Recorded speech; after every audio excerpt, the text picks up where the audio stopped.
अभी तो अध्यक्ष महोदय मैंने बात शुरू नहीं की है, और जिन लोगों को तकलीफ है और जिनको दुख होना चाहिए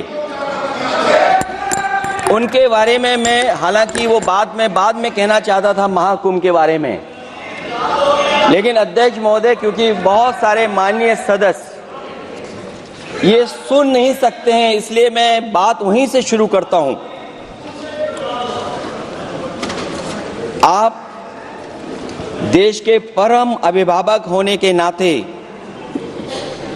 हमारा आपसे अनुरोध है कि जहां सरकार बजट के आंकड़े लगातार दे रही है, और जब मैंने अभिभाषण पढ़ा अध्यक्ष महोदय, बहुत सारे आंकड़े सरकार ने दिए हैं। आंकड़े देने से पहले महाकुंभ में मरने वालों के आंकड़े भी दे दें। महाकुंभ की व्यवस्था के बारे में स्पष्टीकरण देने के लिए मेरी मांग है अध्यक्ष महोदय, सर्वदलीय बैठक बुलाई जानी चाहिए। महाकुंभ आपदा प्रबंधन व खोया पाया केंद्र की जिम्मेदारी सेना को दी जाए। महाकुंभ हादसे के शिकार लोगों की मृत्यु, घायलों का इलाज, दवाइयों, डॉक्टर, भोजन पानी, परिवहन की उपलब्धता का आंकड़ा संसद में पेश किया जाए। महाकुंभ हादसे के लिए जिम्मेदार लोगों पर, महाकुंभ हादसे के लिए जिम्मेदार लोगों पर घोर दंडात्मक कार्रवाई हो। जिन्होंने सच छिपाया है उनको दंडित किया जाए। अध्यक्ष महोदय, हम डबल इंजन की सरकार से पूछते हैं, अगर अपराध बोध नहीं था तो आंकड़े दबाए, छिपाए और मिटाए क्यों गए हैं? सच छिपाना और मिटाना भी तो अपराध है। इसका दंड कौन भुगतेगा अध्यक्ष महोदय? जहां इंतजाम होना चाहिए था वहां प्रचार हो रहा था। एक धार्मिक समागम में डबल इंजन का राजनीतिक प्रचार अशोभनीय है, निंदनीय है। इतने बड़े हादसे के बाद कम से कम अब तो वो होर्डिंग उतरवा देना चाहिए। अध्यक्ष महोदय, महाकुंभ की जो तैयारी हुई, जो हम लोगों ने जाना वहां पर, महाकुंभ न केवल 144 साल के लिए ये कहा गया, बल्कि ये भी कहा गया कि पहली बार धरती पर इस तरह का डिजिटल और जो आधुनिक चीजें हैं, टेक्नोलॉजी, उसका इस्तेमाल कर करके महाकुंभ होने जा रहा है। सीसीटीवी, ड्रोन, लाइव स्ट्रीमिंग के आधार पर जिनका दावा था कि वो डिजिटल कुंभ करा रहे हैं, वो मृतकों की डिजिट नहीं दे पा रहे हैं। एक तरफ तो जो लोग डिजिटल डिजिटल डिजिटल अध्यक्ष महोदय कहने को थकते नहीं हैं, लेकिन जब कुंभ में इतना बड़ा हादसा हो गया है तो यही सरकार डिजिट नहीं दे पा रही है। हमारे अपने लोग मारे गए हैं, जिसमें परिवार का हर रिश्ता दिवंगत हुआ है। किसी की माता, किसी के पिता, किसी की बहू, किसी की बेटी, किसी का भाई बहन, चाचा चाची, बच्चों के आंकड़े तो अभी तक नदारद हैं। खोया पाया केंद्र ही लोगों को तो नहीं मिल रहा है। जो खोया पाया केंद्र था उसको भी लोग पा नहीं पा रहे, ढूंढ नहीं पा रहे। अध्यक्ष महोदय, कुंभ कोई पहली बार नहीं हो रहा है। कुंभ का आयोजन सदियों से होता आया है। हमारे पौराणिक और हमारे इतिहास के दस्तावेज ये बताते हैं कि समय समय पे जो भी सरकारें नहीं होंगी, जिसका भी राज रहा होगा अध्यक्ष महोदय, उसने महाकुंभ या इस तरह के कुंभ का आयोजन किया है। एक तरफ तो वो कि जो 144 साल बाद महाकुंभ होने जा रहा है, उसका इतना प्रचार किया, और मैंने तो कई टीवी इंटरव्यूज में, कई समाचार चैनलों पर ये बात सुनने में आई और सुनते रहे हम लोग कि सरकार ने 100 करोड़ लोगों के आने का इंतजाम किया है। और अगर 100 करोड़, अध्यक्ष महोदय, अगर ये बात गलत है तो मैं रिजाइन आपको देना चाहता हूं। अगर अध्यक्ष महोदय, ये माननीय सदस्य लोग अगर ये नहीं सुन पा रहे हैं तो मैं इनको एक एक को, आप नहीं गए स्नान करने, आप स्नान करने नहीं गए, इसीलिए इस तरह की भाषा का इस्तेमाल कर रहे हैं। अध्यक्ष महोदय, ये कहा गया कि 144 वर्ष के बाद ये हो रहा है। जहां तक मेरी समझ और जानकारी कहती है, जो एस्ट्रोनॉमी और एस्ट्रो चीजों को समझते होंगे वो ये स्वीकार करते होंगे, जो भी कुंभ होता होगा वो 144 वर्ष के बाद ही होता होगा। लेकिन ये कहा गया कि नक्षत्र ऐसे हैं, तो मैं अध्यक्ष महोदय सरकार से कहना चाहता हूं कि सतयुग से लेकर के कलयुग तक ये सनातन परंपरा रही है कि संत महात्मा साधु समाज मुहूर्त के हिसाब से शाही स्नान करते हैं। उसमें नक्षत्रों के हिसाब से जो सहयोग बनता है वही शाही स्नान का मुहूर्त होता है। लेकिन भाजपा के राज में ये सनातन परंपरा टूट गई।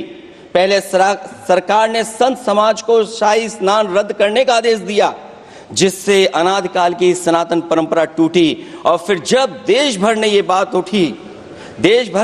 उठी तो उन्होंने हादसे को छिपाकर फिर से आदेश दिया कि अखाड़े शाही स्नान करने जाएं। इससे सरकार ने पावन मुहूर्त के स्थान पर अपने मनमाने समय पर स्नान कराने का आदेश दिया। बात उस दिन या तिथि की नहीं होती है, बल्कि निश्चित मुहूर्त काल की होती है। ये सनातन परंपरा तोड़कर इन लोगों ने अच्छा नहीं किया। और ये क्या परंपरा टूटी है कि नहीं टूटी है, मैं समझता हूं अध्यक्ष महोदय मुझसे बेहतर सामने वाले ज्यादा जानते होंगे इसके बारे में। और जो लोग अध्यक्ष महोदय, जो हम लोगों ने देखा वहां पर लोग पुण्य कमाने आए थे और अपनों के शव लेकर के गए हैं। चमत्कारी करिश्मा तो ये हुआ है, श्रद्धालुओं के शव मिल गए थे, पर सरकार स्नान करने वाले मरने वालों की बात स्वीकार नहीं कर रही थी। और इससे ऊपर ये बात जो वहां पर और हुई, अध्यक्ष महोदय, जब ये जानकारी हो गई कि कुछ लोगों की जान चली गई, लाशें हैं जो मोर्चरी में पड़ी हैं, अस्पताल में पड़ी हैं, उसके बाद सोचिए सरकार क्या कर रही है। अपने सरकारी हेलीकॉप्टर में फूल भर करके फूलों को डालने का काम किया। सोचिए ये हमारी कहां की सनातनी परंपरा है। मैं जानना चाहूंगा सदन के माध्यम से हमारे माननीय सदस्य बताएं कि जहां लाशें पड़ी रही हों, न जाने कितनी चप्पलें पड़ी थीं, न जाने कितने कपड़े पड़े थे, महिलाओं की साड़ियां थी, कपड़े थे, लेकिन उनको कैसे उठाया गया? उन सबको उठाया गया जेसीबी मशीन से, ट्रैक्टर की ट्रॉली से। उनसे उठा करके कहां फेंका कोई नहीं जानता, लेकिन जब उनको लगा कि वहां से बदबू आ रही है तो यही सरकार के लोग छिपाने लगे हैं। यही आपका महाकुंभ का आयोजन था। और हर बात को छिपाने के लिए न केवल ये लोग मीडिया का सहारा ले रहे हैं, मीडिया का सहारा लेते लेते सुनने में आया है कुछ दबाव और कुछ स्वीटनर भी दिए जा रहे हैं जिससे उनकी खबरें बाहर ना आ जाएं। और अगर अध्यक्ष मोदी ये बात सब गलत है मेरी, अगर ये बात सब गलत मैं कह रहा हूं, तो अभी तो नेता सदन को अभी भाषण देना है। और मैं ये बात और कहना चाहता हूं, आप अपनी तरफ से जानकारी कर लीजिएगा। हमारे उत्तर प्रदेश के मुख्यमंत्री जी ने शोक नहीं प्रकट किया था। जब देश की राष्ट्रपति और प्रधानमंत्री जी ने शोक प्रकट किया, उसके बाद 17 घंटे बाद सरकार ने स्वीकार किया। अध्यक्ष मोदी, ये वो लोग हैं जो आज भी कोई सच्चाई स्वीकार नहीं कर सकते। इनका रास्ता क्या है मैं नहीं जानता हूं, कहां ले जाना चाहते हैं। लेकिन जब अध्यक्ष महोदय मैंने अभिभाषण पढ़ा है, राष्ट्रपति महोदया का, तो वही पुरानी बातें कि 12 करोड़ शौचालय बन गए हैं, 10 करोड़ गैस कनेक्शन हो गए हैं, 80 करोड़ लोगों को राशन दिया जा रहा है, 25 करोड़ लोगों को मिडिल क्लास में शामिल कर दिया गया, न्यू मिडिल क्लास में शामिल कर दिया गया। 80 और 85 को अगर हम जोड़ दें अध्यक्ष महोदय 105 करोड़ हो गए। बच्चों को और जोड़ दें तो सरकार अध्यक्ष महोदय किसके लिए काम कर रही है, किसके लिए काम कर रही है? अगर 80 को राशन दें, 25 को न्यू मिडिल क्लास में जोड़ दें, 105 करोड़ हो गए। और जो बाकी बचे हैं हमारे देश की आबादी जिसको 140 करोड़ बता रहे हैं, उसमें कम से कम बच्चे कुछ तो संख्या होगी, आधी आबादी की संख्या होगी। अगर उसको हम बाहर निकालें तो आखिर आज सरकार किसके लिए काम कर रही है? वही बात पुरानी सुनने को मिलती है कि राष्ट्रीय मिलिट्री स्कूल बन गए हैं, राष्ट्रीय मिलिट्री स्कूल जिनमें बालिकाओं की भर्ती शुरू हो गई है। अध्यक्ष महोदय, ये एक बता दें जो नया इन्होंने 10 साल के अंदर राष्ट्रीय मिलिट्री स्कूल खोला हो। और कंफ्यूज मत होना, राष्ट्रीय मिलिट्री स्कूल कौन से होते हैं, सैनिक स्कूल कौन से होते हैं, ये कंफ्यूज मत होना। 10 साल में सोचिए अध्यक्ष महोदय, एक भी नया राष्ट्रीय मिलिट्री स्कूल नहीं खोला है। अगर खोला हो तो सरकार जरूर बताए। जो लोग कहते हैं हम ईज ऑफ डूइंग रिसर्च कर रहे हैं, अध्यक्ष महोदय इनकी ईज ऑफ डूइंग रिसर्च हमने देखी है। इनकी ईज ऑफ डूइंग रिसर्च अपनी इमेज चमकाने के लिए और दूसरे की इमेज बर्बाद करने के लिए ईज ऑफ डूइंग रिसर्च चल रही है। ईज ऑफ डूइंग बिजनेस, मैं देखता हूं जहां कहीं भी इन्वेस्टमेंट मीट होती है, देश के सभी मंत्री वहां पहुंच जाते हैं, सरकार के मुखिया भी जाते हैं वहां। मुझे याद है उत्तर प्रदेश में सबसे बड़ा आयोजन हुआ था इन्वेस्टमेंट मीट का। न केवल इन्वेस्टमेंट मीट इन्वेस्टर्स को बुलाया गया था, बल्कि डिफेंस एक्सपो के भी कार्यक्रम कई हुए थे। और अध्यक्ष महोदय भरोसा ये दिलाया गया था कि जो एमओयू हो रहे हैं 40 लाख करोड़ के, वो उसको जमीन पर उतार लिया जाएगा। मैं इन्हीं डबल इंजन की सरकार से जानना चाहता हूं कि जो 40 लाख करोड़ के एमओयू हुए उसमें कितना जमीन पर ये सरकार उतार पाई है। कहीं ऐसा तो नहीं है कि सरकार के डबल इंजन आपस में ही टकरा रहे हों। अब तो जो खबरें हम लोग पढ़ते हैं, न केवल इंजन टकरा रहे हैं अध्यक्ष महोदय, अब तो डब्बे भी टकराने लगे हैं। सुना है क्योंकि दिल्ली में चुनाव है,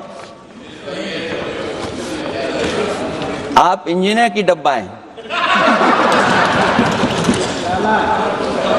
ये हमारे पुराने माननीय सदस्य हैं, आप हम एक हैं, बस जगह अलग बदल गई। जिस विभाग के मंत्री हैं वो हमारा ही काम है, आप लोग अच्छा नहीं कर रहे हैं। अध्यक्ष महोदय, दिल्ली का चुनाव है तो मैंने राष्ट्रपति जी के अभिभाषण में सुना कि यहां पर मेट्रो की जो दूरी है वो दुगनी कर दी गई है, पटरी दुगनी कर दी गई है, एक्सपेंशन हो गया है इतना। अध्यक्ष महोदय, मैं स्वीकार करता हूं दिल्ली का चुनाव है, एक्सपेंशन की बात करेंगे, लेकिन कभी आपने क्यूटो का नाम सुना है? आपने वेनिस का नाम सुना है?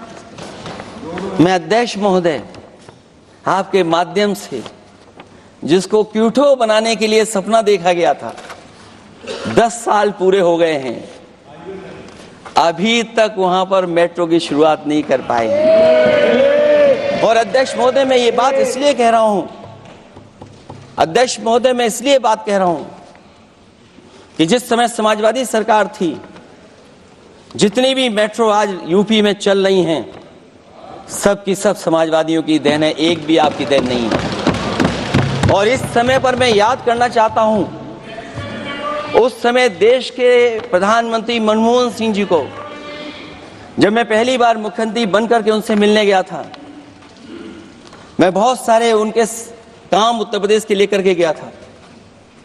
आज वो हमारे बीच नहीं हैं, लेकिन कम से कम उन्हें इसी बात से याद कर रहे हैं, जो जो मैंने काम उस समय दिए थे, एक एक काम उस समय के प्रधानमंत्री जी ने मेरा पूरा कर करके, और उसका परिणाम ये हुआ है अध्यक्ष महोदय, और उसका परिणाम ये हुआ है कि आज उत्तर प्रदेश में जितनी भी मेट्रो चल रही हैं, चाहे वो लखनऊ की हो, कानपुर की हो, आगरा की हो, नोएडा की हो, ग्रेटर नोएडा को जोड़ रही हो, दिल्ली को जोड़ रही हो।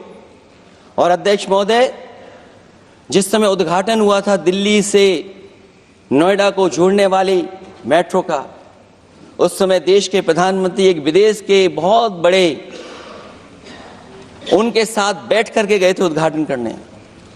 वो अगर किसी ने काम किया था पूरा, तो नोएडा अथॉरिटी और समाजवादी सरकार ने, उसमें आपकी देन कोई नहीं थी। ये बात मैं मेट्रो की इसलिए कर रहा हूं कि जो लोग दिल्ली में मेट्रो बना रहे हैं, वो बनारस में मेट्रो क्यों नहीं बना पा रहे हैं। और दिल्ली का विकास अपने आप हो जाएगा, बस ये जो भारतीय जनता पार्टी की दिल्ली वाली सरकार है वो हस्तक्षेप करना बंद कर दे। अध्यक्ष महोदय, रिवर लिंकिंग का कार्यक्रम कुछ दिन पहले प्रधानमंत्री जी ने किया। अध्यक्ष महोदय, मैं आपके माध्यम से, जहां किसानों के लिए एक नई चीज आ रही है, जिससे कि न केवल उनकी खेती बाड़ी बल्कि बहुत सा सुधार दिखाई देगा। खेती बाड़ी को भी पानी मिलेगा, पीने का भी पानी होगा। इंटरलिंकिंग पुरानी योजना है, और मुझे याद है जब पहली बार उसका MOU साइन हुआ था, उस समय दोनों प्रदेश के मुख्यमंत्री शामिल थे, लेकिन जब उद्घाटन हुआ है तो दोनों के प्रदेश के मुख्यमंत्री वहां से गायब थे। और वो कारण अगर जानना चाहोगे तो वो कारण भी बता दूंगा अगर आप कहोगे तो। जहां इंटरलिंकिंग हो रही रिवर की, ये अच्छी योजना है। 40,000 करोड़ रुपए आप खर्च करने जा रहे हैं। लाखों लाख जमीन उत्तर प्रदेश और मध्य प्रदेश की सिंचाई के लिए शामिल हो जाएगी, लोगों को पीने का पानी मिलेगा। लेकिन जिनकी जमीन जाएगी, उन किसानों को, गरीबों को क्या सरकार मदद कर रही है? लैंड एक्विजिशन मैंने भी की एक समय पर, और मुझे याद है अध्यक्ष महोदय, जब मैंने लैंड एक्विजिशन किया था, उसमें भारत का ये लैंड एक्विजिशन एक्ट नहीं आया था। मैंने किसानों से बातचीत की थी और किसानों से समझाया कि ये योजना से, परियोजना से क्या लाभ होने जा रहा है। वहां के किसान तैयार हो गए, और उसका परिणाम ये था कि 21 महीने में देश का सबसे बेहतरीन एक्सप्रेसवे और जमीन एक्वायर कर करके हम लोगों ने बना करके दिखा दिया। और जब उद्घाटन हुआ था तो उसमें भारतीय वायुसेना के विमान सुखोई और मिराज को उतार करके हम लोगों ने उद्घाटन किया था उसका। ये बात मैं इसलिए बता रहा हूं, जिस हाईवे पर देश के प्रधानमंत्री उतरे थे और उद्घाटन के बाद प्रधानमंत्री जी के पीछे पीछे कोई चल करके आया था। वो हाईवे भी अगर किसी ने डिजाइन किया था तो समाजवादी सरकार का डिजाइन था, वो भारतीय जनता पार्टी का डिजाइन नहीं था।